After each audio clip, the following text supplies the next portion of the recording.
An elderly black woman was brutally thrown from her wheelchair by police. They thought no one would care, but they didn't know her son was the president. Subscribe now to catch the full story and see what happens next. Don't miss any updates. Hit the bell to stay notified. Where are you watching from?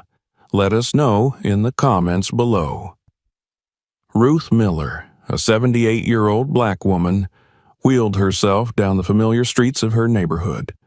The late afternoon sun dipped low on the horizon, casting a warm golden hue over the cracked sidewalks and worn-out buildings. The air was crisp, with the scent of fresh rain lingering after the morning downpour. The wheels of her battered wheelchair squeaked softly with each turn, a sound that Ruth had long since grown accustomed to. It wasn't an easy life, but Ruth had never been one to complain. She had grown up in a world that was always ready to remind her of what she didn't have, and what she could never be, simply because of the color of her skin. But Ruth was made of stronger stuff. Even now, in the twilight of her life, her spirit remained unbroken, even though her body had long since betrayed her. Her son, David, the President of the United States, was often on her mind. She thought of him now, as she rolled herself toward her modest home. David had always been a good boy, a beacon of hope for the family. His rise to the highest office in the land was nothing short of miraculous, given where they had come from. Ruth couldn't help but feel a swell of pride whenever she thought of him, though it was always tinged with a sadness she couldn't quite shake.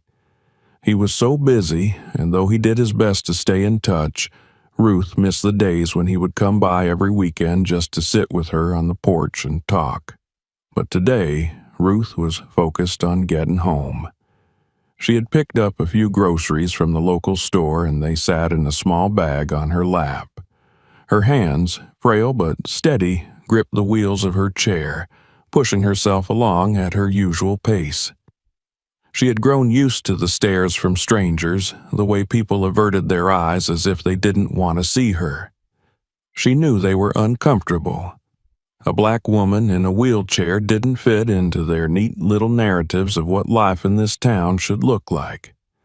As Ruth turned the corner onto her street, she noticed them. Two police officers standing near the corner in front of a small, run-down store. Their patrol car was parked at an odd angle, half on the sidewalk, its lights off but still menacing. Ruth's heart sank. She'd seen these types before, young, full of arrogance, and quick to flex their authority on anyone who looked like they wouldn't fight back. She had been lucky enough to avoid trouble with the police most of her life, but she knew that luck could run out at any time. The younger of the two officers, with his close-cropped blonde hair and sharp, angular features, noticed her first. His eyes narrowed, and he elbowed his partner, a bulkier man with a perpetual scowl etched into his face. They exchanged a few words, and then, as if by silent agreement, they began walking toward her. Ruth's heart quickened, but she kept her face composed. She had learned long ago that showing fear or anger only made things worse in situations like this.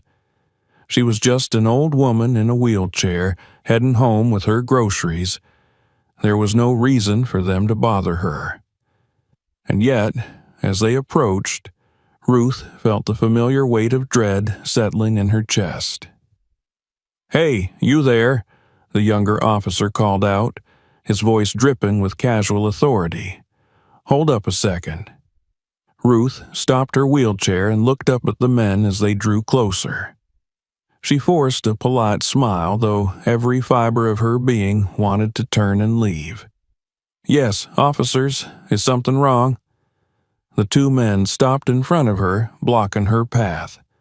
The younger one, his name tag read Officer Bradley, crossed his arms and looked her up and down, his expression a mix of suspicion and disdain.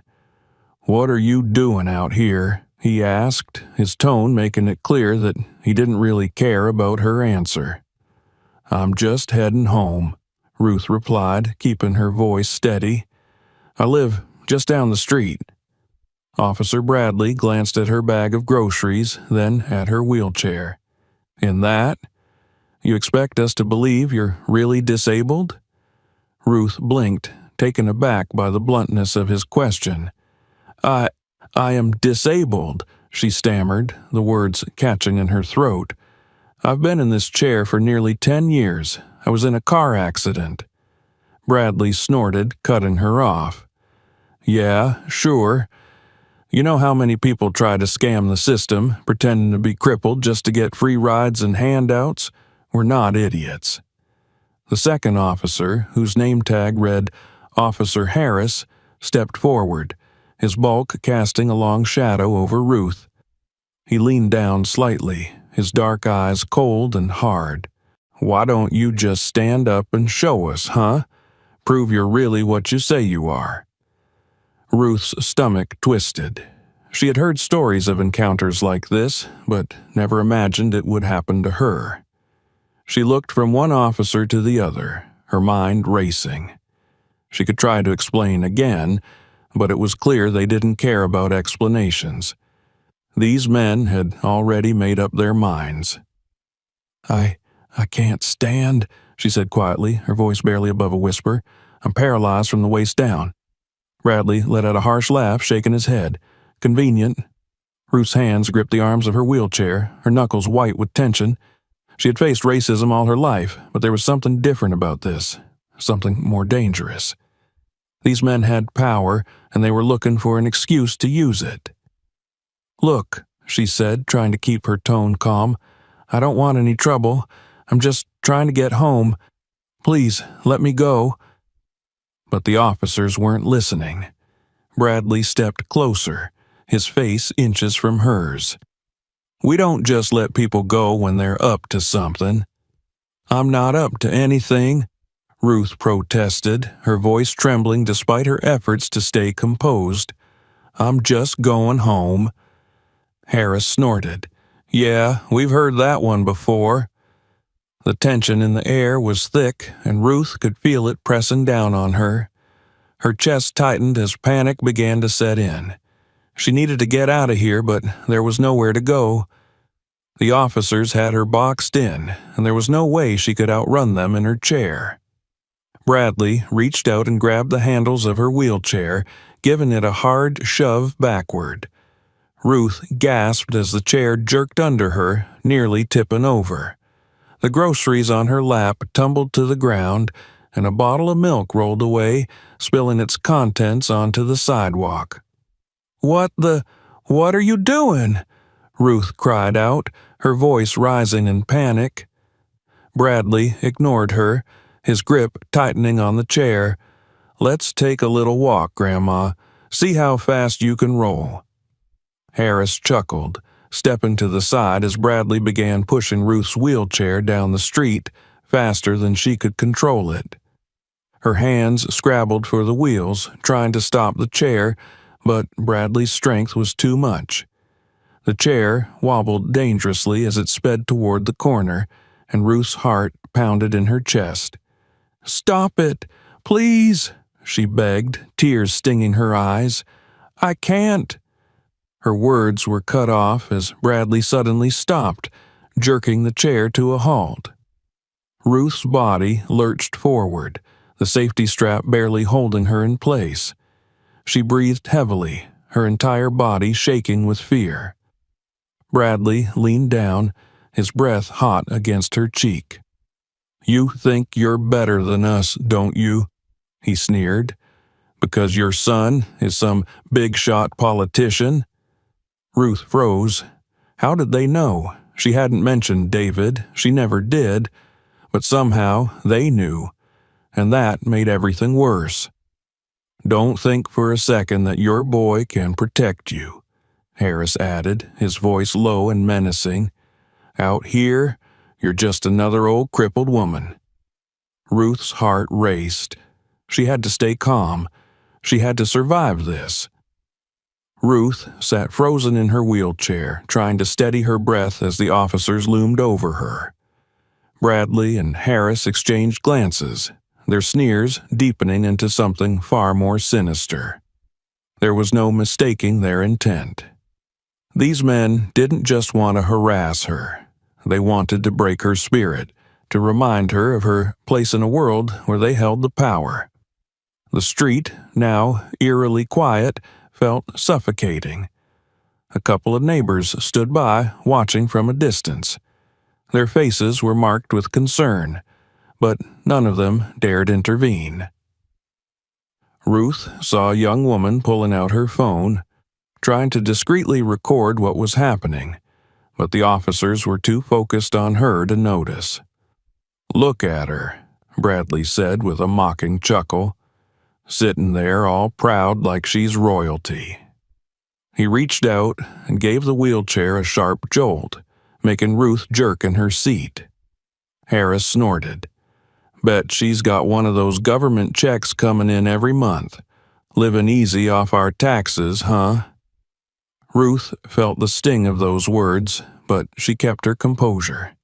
She'd been here before, not with police, but with people who saw her skin and nothing more.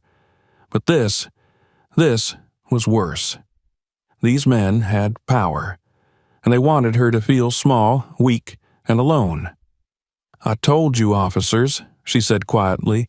"I'm just heading home. I've done nothing wrong." Bradley leaned down, his face close enough for Ruth to smell the stale coffee on his breath. "And I told you, I don't believe you. You think you can just roll around here acting like you're above the rules?" "I haven't broken any rules," Ruth whispered, feeling her heart pound in her chest. Harris crossed his arms, his voice dripping with disdain. "You know how it goes. People like you think the world owes you something. Think you're untouchable, huh? Well, not today." Ruth gripped the armrests of her wheelchair tighter, fighting the rising panic inside her. She knew that any protest would only fuel their cruelty. She needed to stay calm. "Maybe we should check what's in that bag of hers," Bradley suggested, nodding toward the groceries scattered on the ground. Without waiting for permission, Harris kicked one of the bags over, sending an apple rolling down the sidewalk.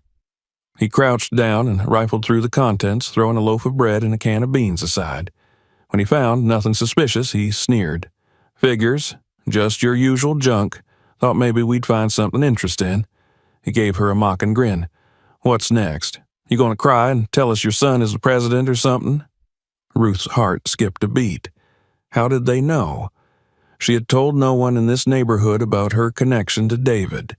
She kept a low profile, wanting to avoid unnecessary attention. But somehow they had found out. Bradley straightened up, cracking his knuckles. "Yeah, we know who your boy is. Think we care? Out here, it doesn't matter who sits in the White House. You're just another black woman on the street." The words hit Ruth like a punch to the gut, and she felt a cold chill spread through her body. These men weren't just bullies, they were determined to make an example out of her. Harris stood and brushed off his hands, looking down at her with pure contempt. "What's it like, huh? Having a big shot son? Must be nice, knowing you can pull a few strings and get away with anything." Ruth shook her head, trying to keep her voice steady. "I don't pull strings. I don't need to. I've lived my life with dignity, without asking for favors." Bradley scoffed. "Dignity? Please. People like you only know how to play the system." He gave the wheelchair another shove, sending it rolling back a few feet. Ruth gasped and scrambled to grab the wheels, stopping herself just before she hit the edge of the curb. "You think you're special," Bradley continued, his voice filled with venom. "You think you're better than us." "I never said that," Ruth whispered, but her words were lost in the growing storm of their anger. Harris took a step closer, his fists clenched. We've had enough of this act. Stand up." "I told you," Ruth said, her voice trembling. "I can't. I'm paralyzed." Bradley smirked, glancing at his partner. "Paralyzed, huh? Funny how that works when it's convenient." Ruth's breath quickened. She knew that no matter what she said, these men would twist her words to fit their narrative. They had already decided she was guilty. Guilty of existing in a world that wasn't made for people like her. "Look," she said, trying to keep her voice calm, "I just want to go home. Please, let me go." But the officers weren't done with her yet. Bradley leaned in again, his eyes filled with malice. "Not until we've had some fun." He yanked the wheelchair around and began pushing it down the street, faster than Ruth could control. Her hands slipped on the wheels as she tried to slow herself down, but Bradley's grip was too strong. "Stop!" Ruth cried out, her voice high with fear. "Please, stop!" Harris laughed as he followed behind them, watching with sadistic amusement as Ruth struggled to keep from falling out of the chair. "What's the matter, Grandma? Can't keep up?" Bradley suddenly let go of the wheelchair and it veered wildly toward the curb. Ruth grabbed the wheels desperately, managing to stop herself just inches from tipping over. Her chest heaved as she fought to catch her breath. "You," Ruth gasped, trying to find the words. "You can't do this." "We can do whatever we want," Bradley said with a sneer. "Who's gonna stop us? Your son? Let him try." Ruth stared at them, her heart pounding in her chest. She knew now that these men were beyond reason. They didn't see her as a person, just an object to be controlled, humiliated, and discarded. "Enough of this," Harris said, his voice growing colder. "We've wasted enough time. Let's wrap this up." Bradley nodded, and for a moment, Ruth thought they were finally going to leave her alone. But then he reached for his handcuffs, the metal glinting ominously in the fading light. "We're taking you in," Bradley said with a grin. "Let's see if the station is as impressed with your story as we are." Ruth's stomach twisted in fear.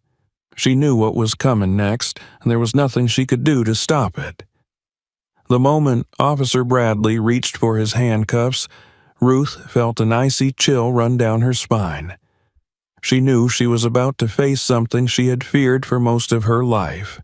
Being arrested, not because she had done anything wrong, but because of the color of her skin and the prejudices that followed her everywhere. Her heart pounded in her chest as her mind raced, trying to find a way out of the situation. But deep down, she knew there was no escape. These men had already made up their minds. Bradley pulled out the cuffs with a sharp metallic click, the sound ringing through the still evening air like a death knell. He stepped behind Ruth, towering over her as she sat in her wheelchair, and roughly grabbed her wrist. "No, wait, please," Ruth pleaded, her voice trembling with fear and desperation. "I haven't done anything wrong." Bradley ignored her. He forced her hands behind her back, the cold steel of the handcuffs biting into her frail wrists as he locked them in place. The cuffs were too tight, and Ruth winced in pain, but her protest was met with nothing but a cruel smirk from the officer. "There we go," Bradley muttered under his breath. "All nice and secure." Ruth's mind swirled with disbelief. This couldn't be happening. Not to her, not here, on the streets she had lived on for decades, in a neighborhood she had once called home. She had seen injustice before, but this was different. This was happening to her, an old woman in a wheelchair, for no reason other than the fact that these officers wanted to prove their power. Officer Harris stood by, arms crossed, his lips curled into a smug grin. He watched the scene unfold with a sense of satisfaction, as if arresting a helpless old woman was something he found amusing.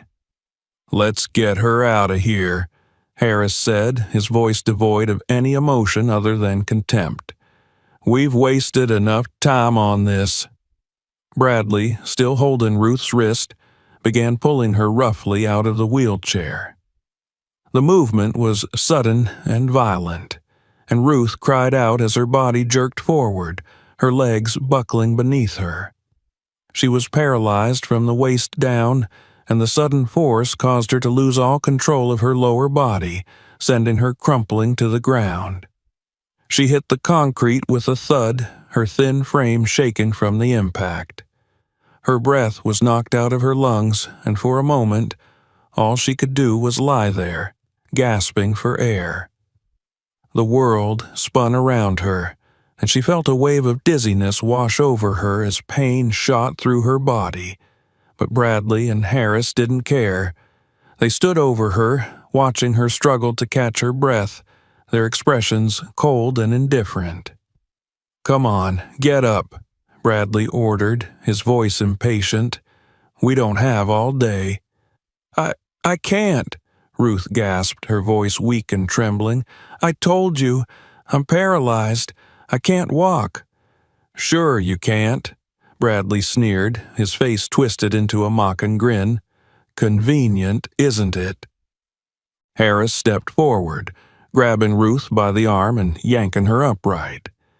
Her legs dragged uselessly on the ground as he hauled her to her feet, her body limp and unresponsive below the waist.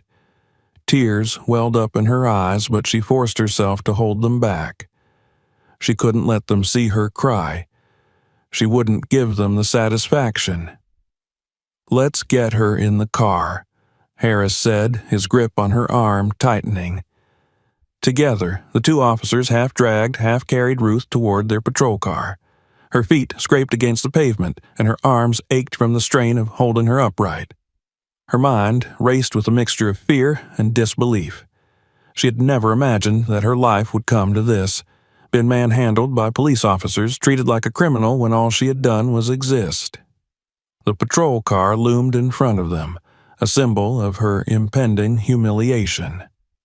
Bradley opened the back door and nodded toward Harris, who shoved Ruth toward the seat. "In you go," Harris muttered, pushing her roughly into the back seat. Ruth's body collapsed onto the hard seat, her legs still dangling awkwardly outside the car. The officers made no effort to help her, no regard for her obvious pain. They simply watched, waiting for her to struggle on her own. Her arms were still cuffed behind her back, making it nearly impossible to pull herself fully into the car. "Come on, Grandma, we don't have all night," Bradley said, leaning in with a mocking smile. "Get those legs in the car." "I can't," Ruth whispered, her voice barely audible. She was physically and emotionally drained, her strength sapped by the overwhelming fear and pain she had endured. Bradley sighed, clearly irritated by her lack of compliance. With a grunt of annoyance, he grabbed her legs and roughly shoved them into the car, slamming the door shut behind her. "There," he muttered, wiping his hands on his uniform as if touching her had somehow sullied him. "All set." Ruth lay in the back seat, her body contorted in an uncomfortable position. Her wrists throbbed from the tightness of the cuffs, and her legs felt like dead weight. She could hear the two officers talking outside the car, their voices muffled through the glass, but she couldn't make out the words. All she could do was lie there, helpless and terrified, as the world outside continued to move without her. The patrol car's engine roared to life, and soon they were driving away, leaving behind the quiet streets that Ruth had once known as her home. The reality of her situation began to sink in, and she felt a fresh wave of panic rise in her chest. She was being arrested. For what? For being in the wrong place at the wrong time? For being black? For daring to exist in a world where people like Bradley and Harris held all the power? Her thoughts swirled in her mind, each one more overwhelming than the last. Her heart ached, not just from the physical pain, but from the deep emotional wound that had been inflicted on her. She had always known that the world was unfair, but this was a level of cruelty she had never imagined. The ride to the police station was long and silent. The officers said nothing to her, and Ruth made no attempt to speak. She stared out the window, watching the city pass by in a blur of lights and shadows. Her mind drifted back to her son, David, and a sense of despair settled over her. Would he find out? Would he even know what had happened to her? She didn't want to burden him with this, but what choice did she have? She had always prided herself on her independence, but now, in this moment of utter helplessness, she wished more than anything that he were there with her. When they finally arrived at the police station, the officers parked the car and opened the door. Harris grabbed Ruth by the arm again, yanking her out of the back seat with the same roughness as before. Her legs dragged limply on the ground as he pulled her into the station, the bright fluorescent lights inside casting harsh shadows on the worn linoleum floors. The desk sergeant barely looked up as they entered. "What's this?" he asked, his tone bored and indifferent. "Just another one trying to play the system," Bradley said, shoving Ruth forward. "Claims she's paralyzed." The sergeant glanced at Ruth, his eyes flickering with mild interest. "You bring her in like that?" Bradley shrugged. She wasn't cooperating. Ruth felt a surge of anger, but she forced it down. Anger wouldn't help her here. It would only make things worse. The sergeant nodded toward the holding cells. "Put her in the back. We'll sort it out later." Harris and Bradley dragged Ruth toward the holding area, her body sagging in their grip. They opened one of the cold metal cell doors and unceremoniously dropped her onto the hard bench inside. "There you go," Bradley said with a sneer. "Enjoy your stay." The door slammed shut with a loud clang, and Ruth was left alone in the dimly lit cell. The sound of the officer's footsteps faded away, and the silence of the room pressed in around her. Ruth sat on the cold bench, her wrists still cuffed behind her back, her body aching from the rough treatment she had endured. She stared at the barred window high above her head, her mind spinning with everything that had happened. The reality of her situation hit her full force, and for the first time, tears welled up in her eyes. But she wouldn't cry. Not yet. Not here. She had survived so much in her life. She had raised her son through hardship, seen him rise to become the President of the United States, and endured the pain of a body that had failed her. She would survive this too. But as the cold of the cell seeped into her bones, Ruth knew that this was a battle she couldn't fight alone. Her son had to know. "David," she whispered into the stillness, "you have to know." The day had started like any other for President David Miller, filled with back-to-back meetings, briefings on foreign policy, and discussions on domestic issues. He sat in the Oval Office, his mind focused on the task at hand, when a sharp knock on the door interrupted the flow of his thoughts. "Come in," he called out, glancing up from the papers scattered across his desk. His chief of staff, Karen Stevens, entered the room, her expression tight with concern. David immediately knew something was wrong. Karen was a calm and collected woman, someone who rarely let the weight of the world show on her face. But today, something had shaken her. "Mr. President," Karen began, her voice low, "I think you need to see this." David raised an eyebrow, setting his papers aside. "What is it?" Without a word, Karen handed him a tablet. A screen displayed a video, and David's heart sank as he saw the title, "Elderly Black Woman in Wheelchair Abused by Police." He hesitated for a moment, already dreading what he was about to watch, but then he hit play. The video was grainy, clearly taken from a cell phone, but the scene it depicted was unmistakable. His mother, his beloved mother, was sitting in her wheelchair surrounded by 2 white police officers. Even through the low quality of the video, David could see the fear and exhaustion on her face. The video captured every excruciating detail. Officer Bradley and Officer Harris berating her, shoving her wheelchair, throwing her to the ground. David's hands clenched into fists as he watched the officers manhandle his mother, ignoring her cries of pain and fear. His stomach churned with anger as they dragged her limp body into the patrol car, treating her as though she were nothing more than an inconvenience. David couldn't breathe. He couldn't think. The world around him seemed to fall away, leaving only the horrific scene playing out on the screen in front of him.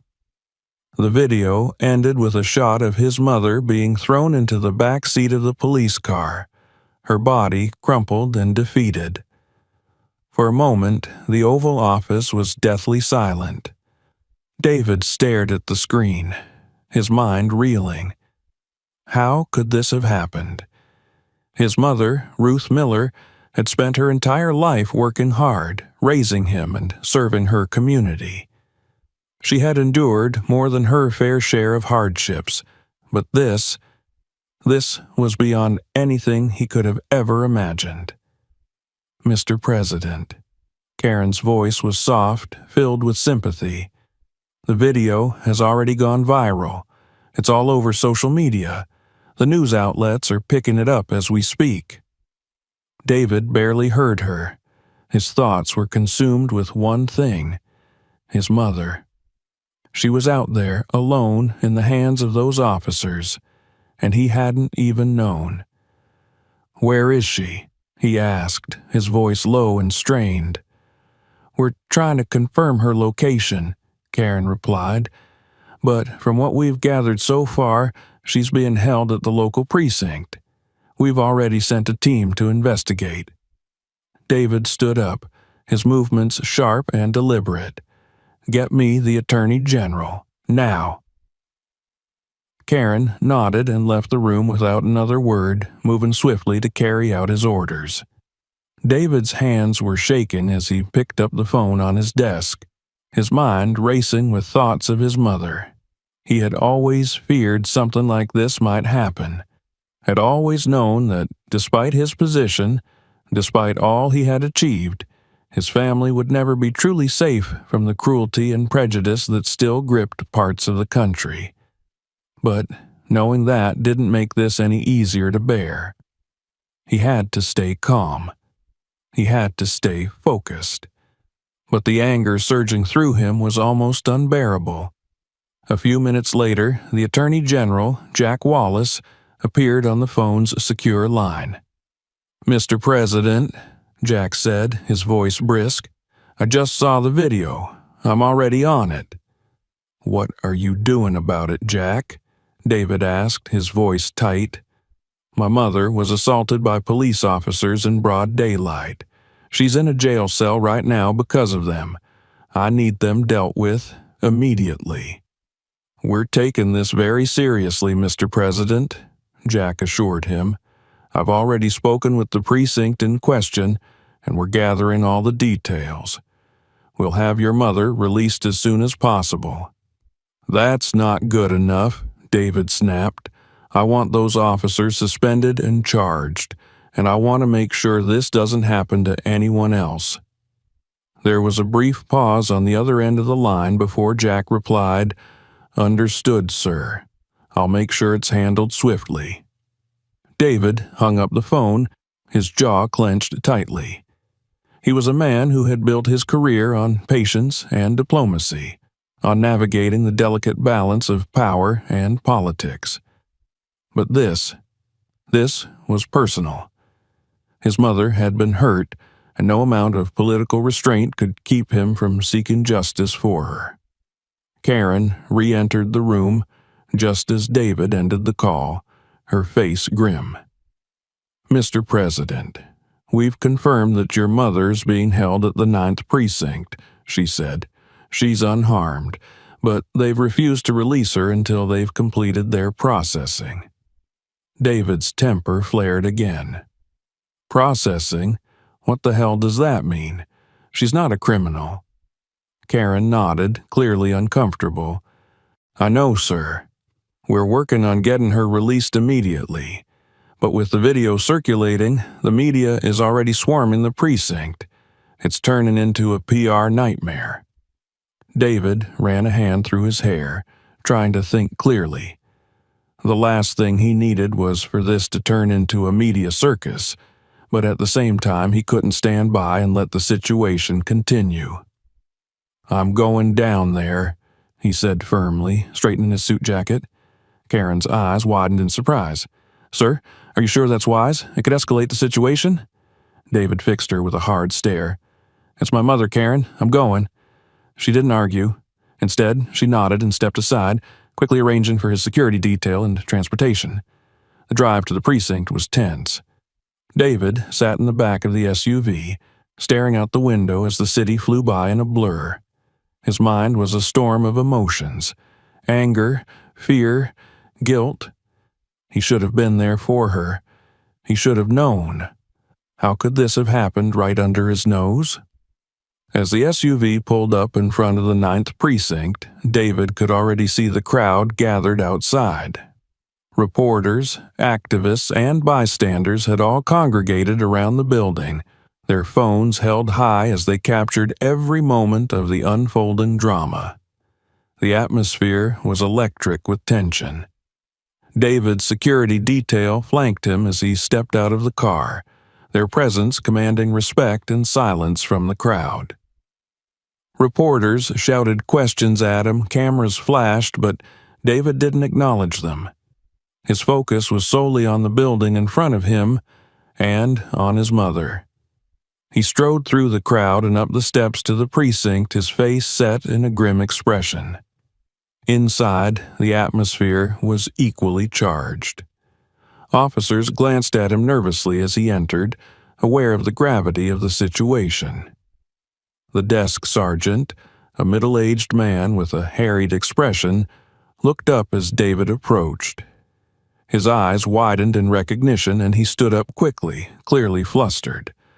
Mr. President, David cut him off.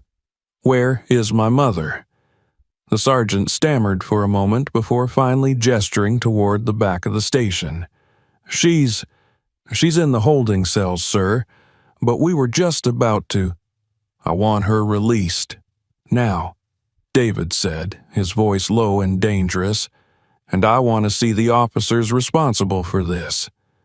The sergeant swallowed hard and nodded. Of course, sir, right away. David followed the sergeant toward the holding area, his heart pounding with a mixture of anger and relief. He would see her soon. He would get her out of here. But the thought of what she had been through, what she must have endured at the hands of those officers, made his blood boil. As they approached the holding cells, David spotted her. Ruth was sitting on a bench, her back hunched, her hands still cuffed behind her. She looked smaller than he remembered, more fragile.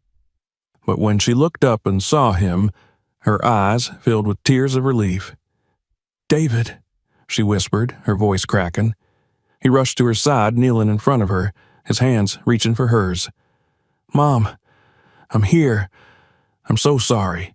Ruth shook her head, a weak smile on her lips. You came. I knew you would. David gently helped her to her feet as the sergeant hurriedly unlocked the handcuffs. The weight of what had happened, of the pain and humiliation she had endured, hung heavy in the air, but in that moment, all that mattered was that she was safe. But as David held his mother close, he knew this was far from over.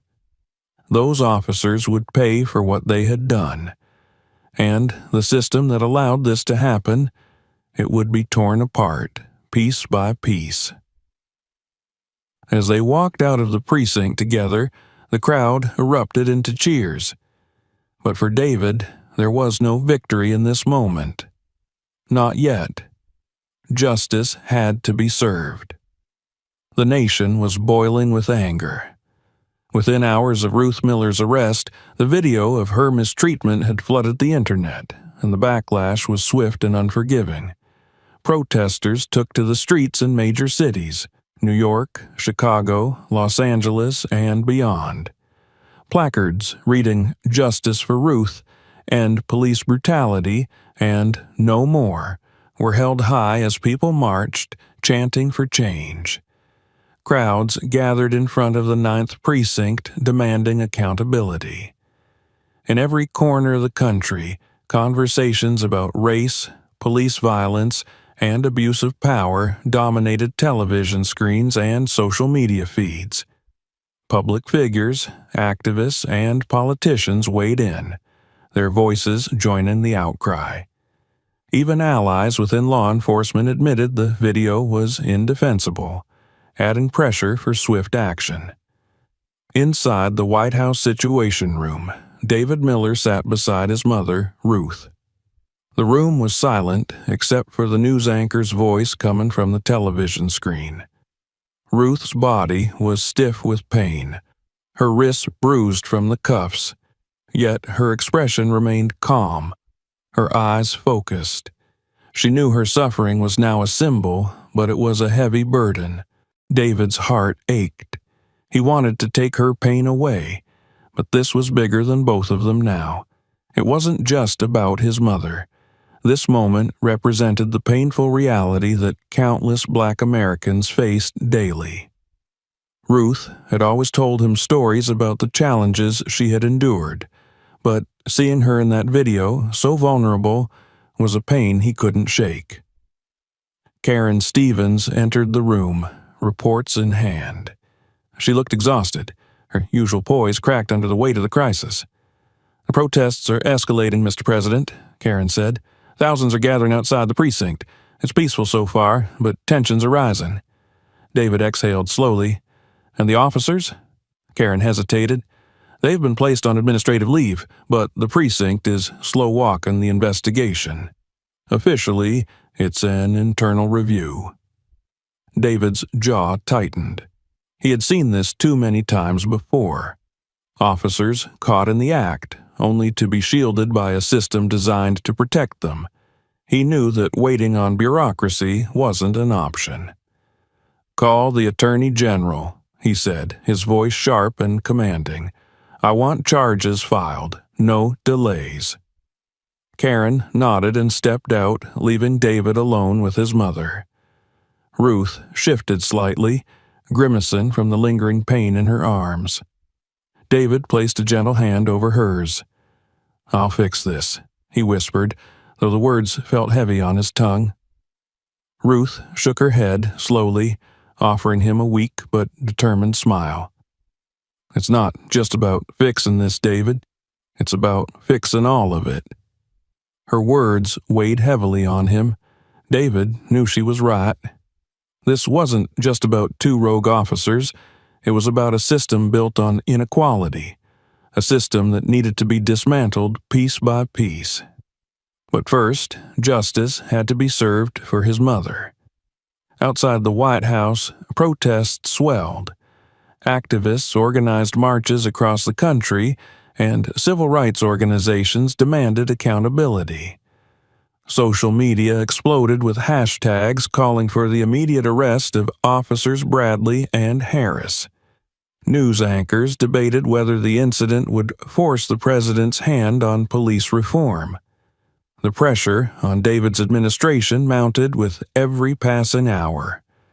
In cities across the nation, the protests grew louder and more organized.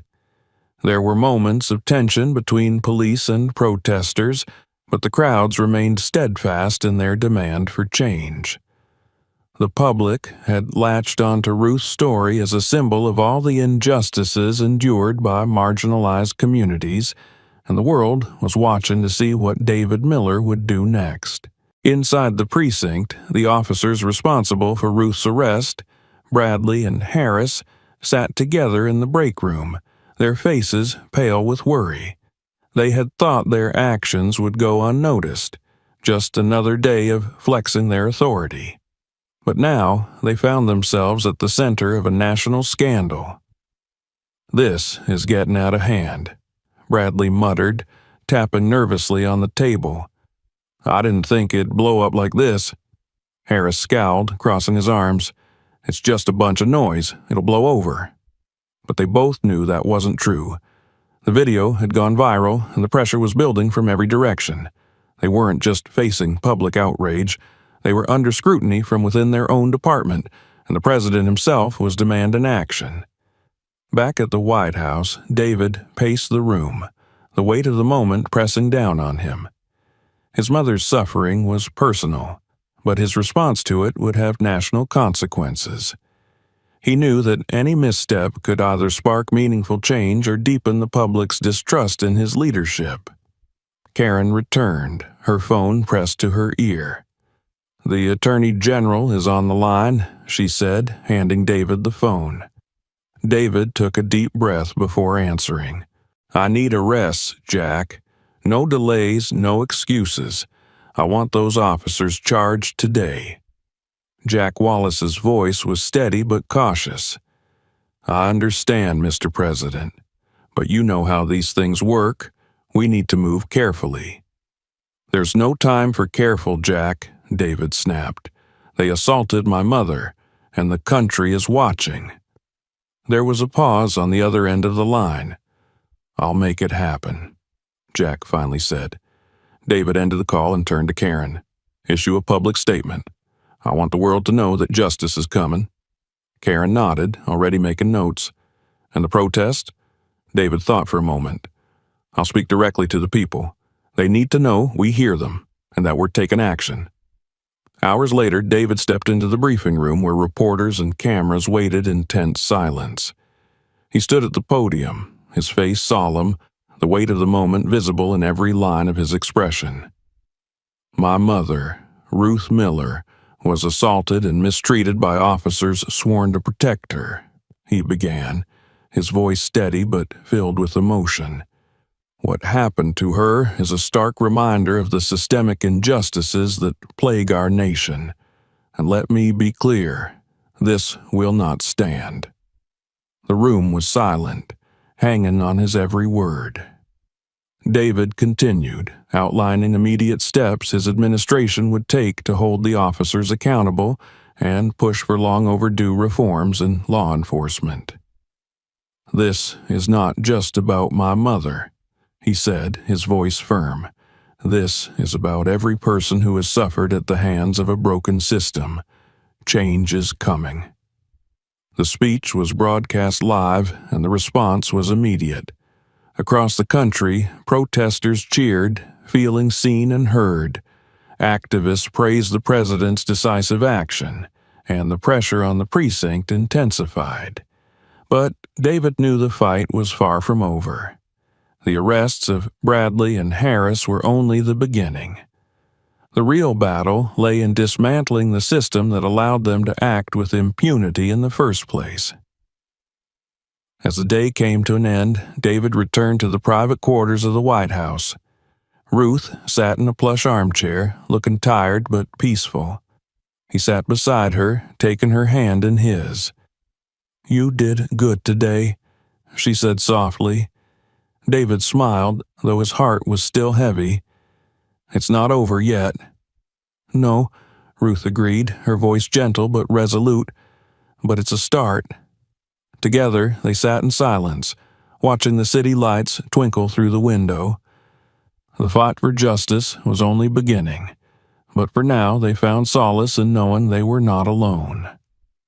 The next morning brought a sense of urgency, not just for David Miller but for the entire nation. The arrests of officers Bradley and Harris had become inevitable after the intense public and political pressure, but that was only the beginning. The nation waited to see what consequences they would truly face, and whether this moment would mark a turning point for justice or be yet another instance of impunity. David sat in the Oval Office surrounded by his senior staff, the atmosphere tense. The fallout from his public address had been swift. Protests were gaining momentum, while calls for police reform echoed from every corner of the country.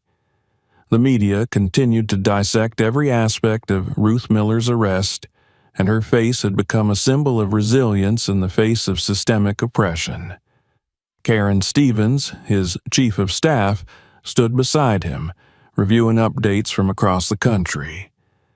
"Mr. President," she said, breaking the silence, "the protests are still largely peaceful, but there's growing frustration that the charges against Bradley and Harris haven't been filed yet. People want to see immediate action." David nodded, his jaw set in determination. "We need to make sure the justice system doesn't stall. Get the Attorney General on the line again. This can't be delayed." Karen quickly made the call, and within minutes, Attorney General Jack Wallace's voice filled the room through the speakerphone. He had been under relentless pressure since the incident, and though he shared David's desire for justice, the machinery of the law moved slowly, too slowly for the anger and pain that had gripped the nation. "Mr. President," Jack began, his voice carrying the weight of the situation, "we've got the officers in custody, and we're preparing to charge them. But I need you to understand, this isn't just about one incident anymore. We're dealing with decades of mistrust, and the public won't be satisfied with just arrests. They want systemic change." David leaned forward, his hands clasped together on the desk. "I understand, Jack. But right now, the first step is making sure those officers are held accountable for what they did to my mother. We need to set an example, and it needs to happen now." "I agree, Mr. President," Jack replied. "We'll file the charges by the end of the day. Assault, battery, and violation of civil rights under color of law. It's a strong case, given the video evidence. But you should know, the police union is already mobilizing to defend them. They'll fight this hard." David's lips pressed into a thin line. Let them try. The world saw what they did. There's no escaping this. After the call ended, David exhaled deeply. The first step was in motion, but he knew this battle would only intensify from here. Bradley and Harris were not just two rogue officers, they were symbols of a much deeper rot within the system, and tearing that system down would be no small task. Later that day, the official charges were announced, and the news swept across the country like wildfire. Bradley and Harris had been charged with multiple counts, and both were being held without bail pending their court appearance. The swift action was met with widespread relief and celebration from activists and protesters, though there were still many who doubted justice would truly be served. In the meantime, the police union began its counteroffensive, defending the officers and claiming they were simply doing their jobs.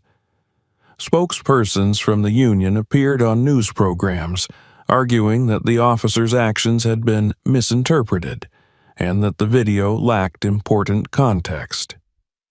David watched these interviews with growing frustration. The system was circling its wagons just as it always did. But this time, he wouldn't let them get away with it. In the days that followed, the public attention on the case intensified. Courtrooms were packed with reporters, and every moment of the judicial process was scrutinized by both supporters of the officers and those calling for their conviction. Outside the courthouse, the protests continued, a sea of faces demanding accountability. The signs and chants of "Justice for Ruth" and "End Police Brutality" were unyielding. For David, the personal stakes were overwhelming.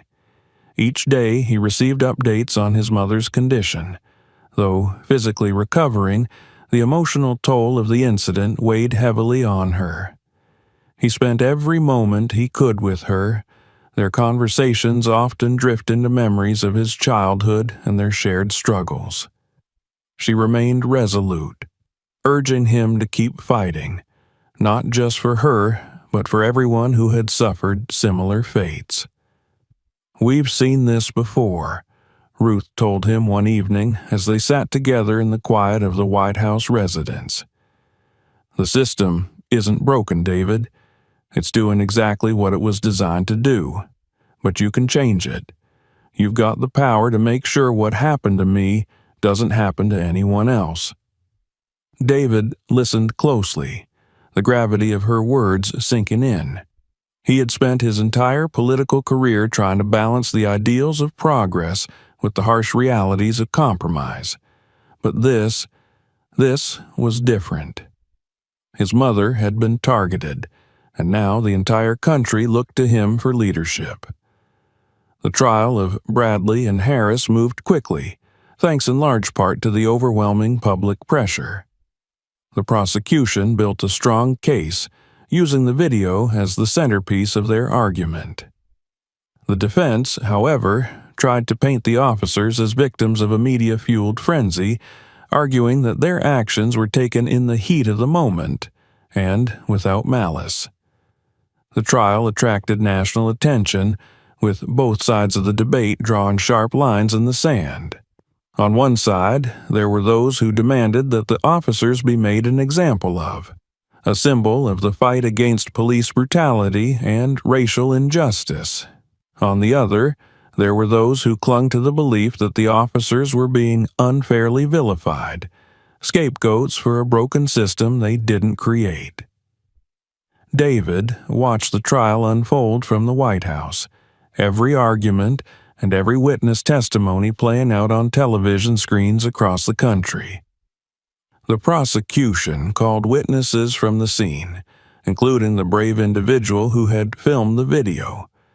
Their testimony confirmed what the world had already seen. Ruth Miller had been treated with cruelty and disregard for her humanity. When Ruth herself was called to the stand, the courtroom fell silent. She spoke clearly and with dignity, recounting the events of that terrible day. Her words carried the weight of a lifetime of experience, decades of facing prejudice, enduring hardship, and, despite it all, never losing her sense of self-worth.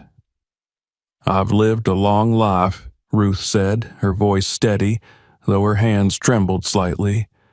"I've seen what this world can do to people like me.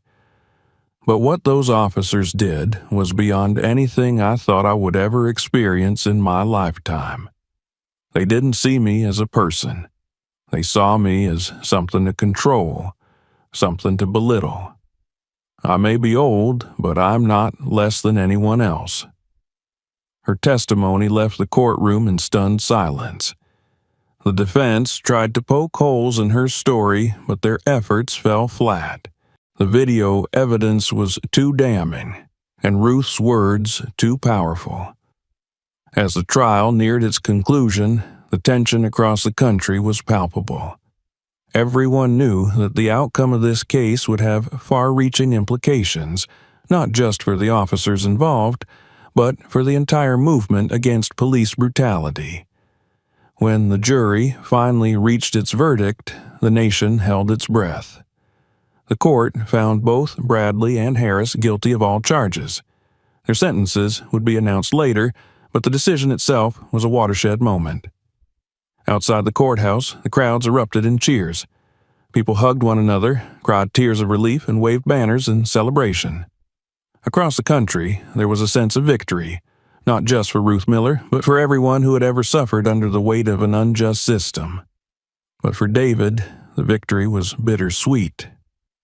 As he sat with his mother in the quiet of the White House that evening, he knew that this was only the beginning. Justice had been served for Ruth, but the fight for lasting change was far from over.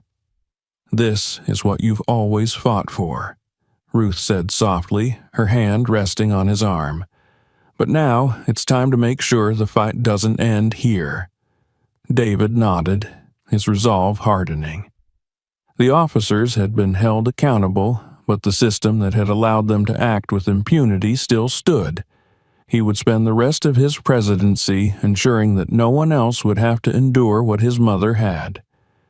Together, they sat in silence, knowing that the real work had just begun. The verdict was out, and the country was buzzing with both relief and skepticism.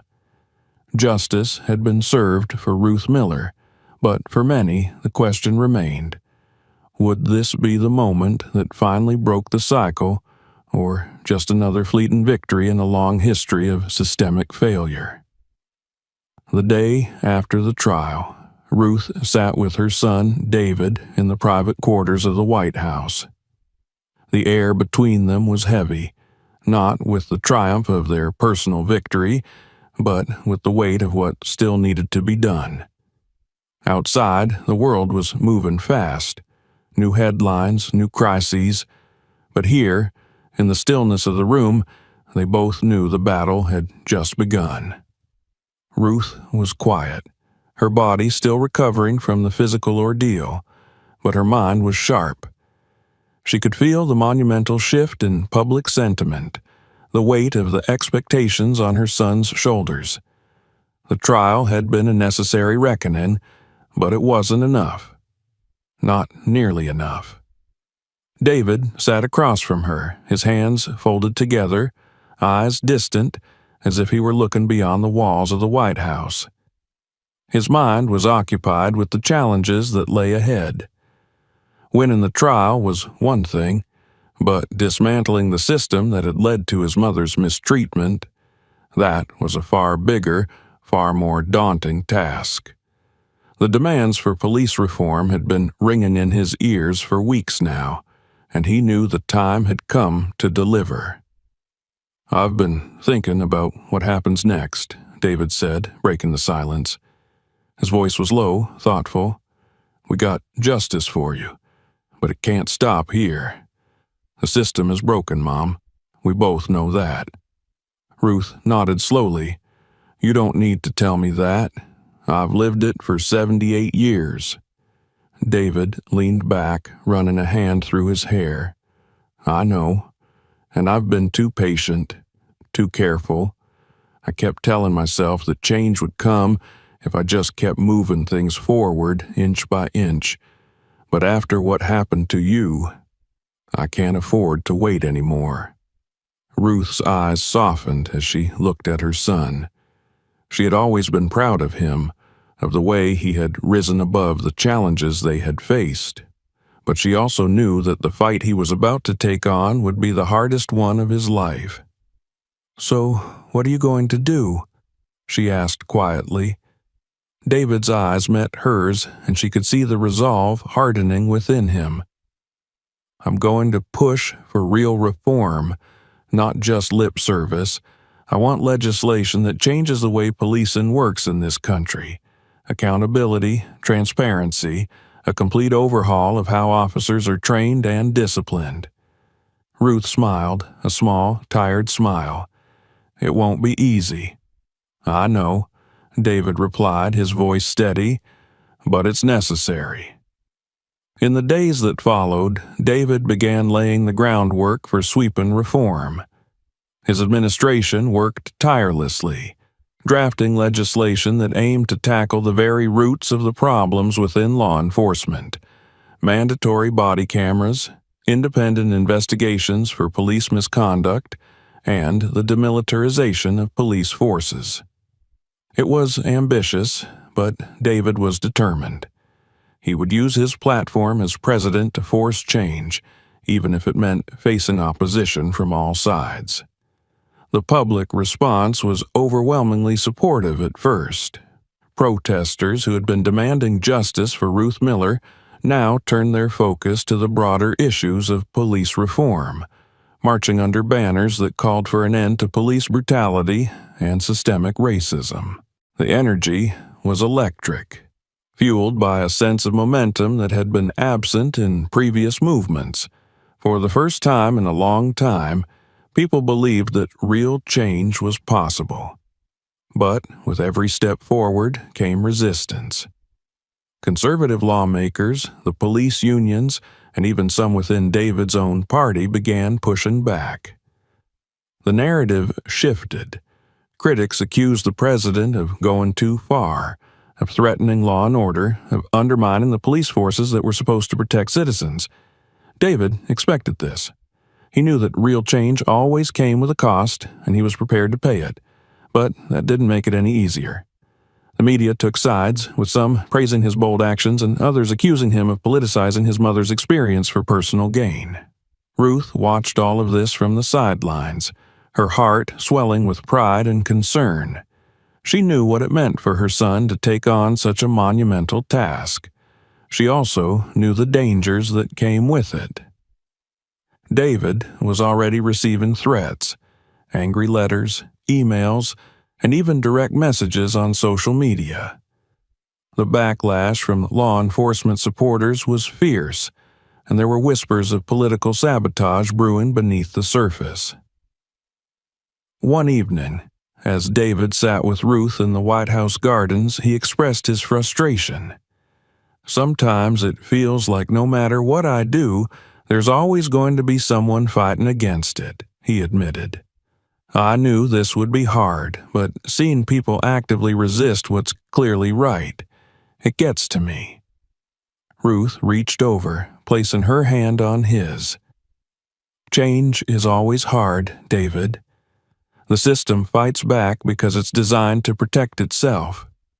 But you've already done something most people in your position wouldn't have the courage to do. You're fighting for what's right." David sighed, gazing out at the sprawling lawns, the distant lights of Washington visible beyond the trees. "I just want to make sure it's enough, that it's lasting." "It will be," Ruth said softly, "because you won't give up, and neither will the people who believe in what you're doing." The next major step came when David introduced the Ruth Miller Justice Act to Congress. Named in honor of his mother, the bill was the most comprehensive piece of police reform legislation in decades.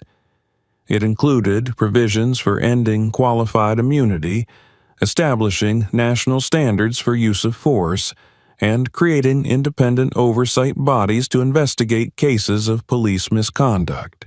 The introduction of the bill set off a firestorm of debate on Capitol Hill.